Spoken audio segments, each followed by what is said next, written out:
কেমন ছিল বিশ্বনবী হযরত মুহাম্মদ সাল্লাল্লাহু আলাইহি সাল্লামের ঘরবাড়ি, এই কৌতূহল মেটানো যাচ্ছে ঢাকাতেই।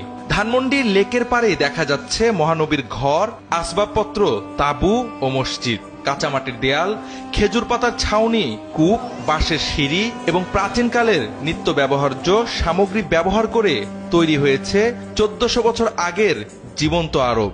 দর্শনার্থীরা ফিরে যেতে পারছেন নববী যুগের সেই মহিমান্বিত সময়ে।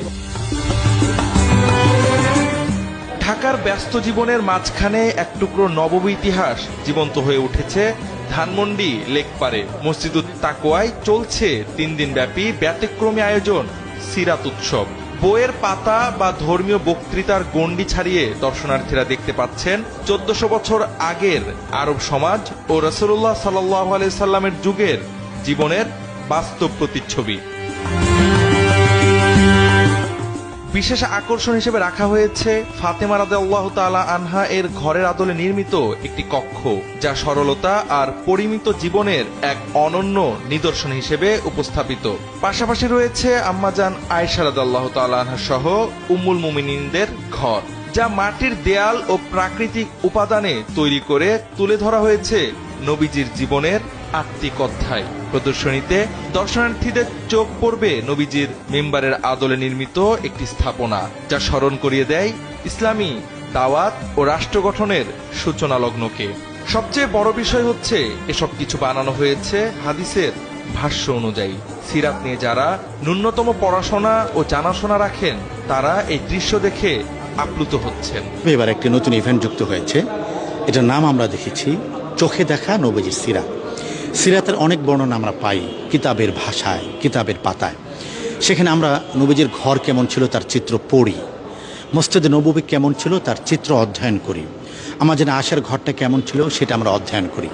কিন্তু আমরা এবার মসজিদে তাকওয়াতে এমন একটা আয়োজন করেছি, কিতাবে আপনি যেটি পড়েছেন, বইয়ের পাতায় আপনি যেটি পড়েছেন, সেটি আপনি চোখে দেখবেন।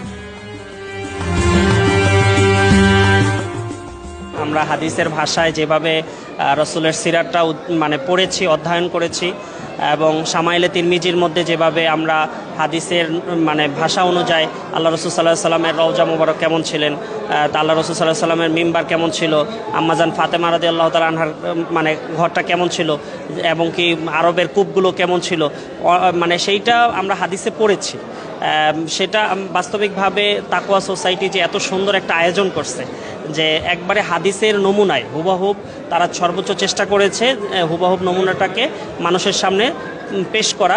শুধু বড়রা নয়, স্কুল কলেজের ছাত্রছাত্রীদের মধ্যেও দেখা যাচ্ছে ব্যাপক আগ্রহ। পাঠ্যপুস্তকে পড়ে আসা ইতিহাস এখানে বাস্তব রূপে দেখা যাচ্ছে। ফলে শিশু কিশোরদের মধ্যেও ইসলামী ইতিহাস ও সিরাত সম্পর্কে জানার একটি নতুন আগ্রহ তৈরি হয়েছে।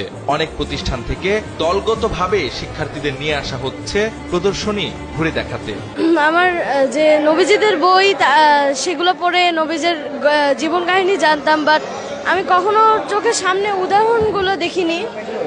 যেমন নবীজির ঘর আজকে কিরকম ছিল, নবীজির জিনিসপত্র, বিছানা, বালিশ সব দেখে আমার খুবই ভালো লাগছে। এবং আমার জীবনের প্রথম এটা, আমি এর আগে কখনো এরকম এক্সাম্পল দেখি নাই, নবীজির ঘরের এরকম এক্সাম্পল দেখি নাই। সব মিলে আমার খুবই ভালো লাগছে। প্রতিদিন সকাল 10টা থেকে রাত 9টা পর্যন্ত দর্শনার্থীদের জন্য উন্মুক্ত এই সিরাত উৎসব শুরু হয়েছে বুধবার, শেষ হবে শনিবার। মাত্র 3 দিনের এই আয়োজন সীমিত সময়ের হলেও এর আবেদন ও প্রভাব দীর্ঘস্থায়ী হয়ে থাকছে দর্শনার্থীদের মনে।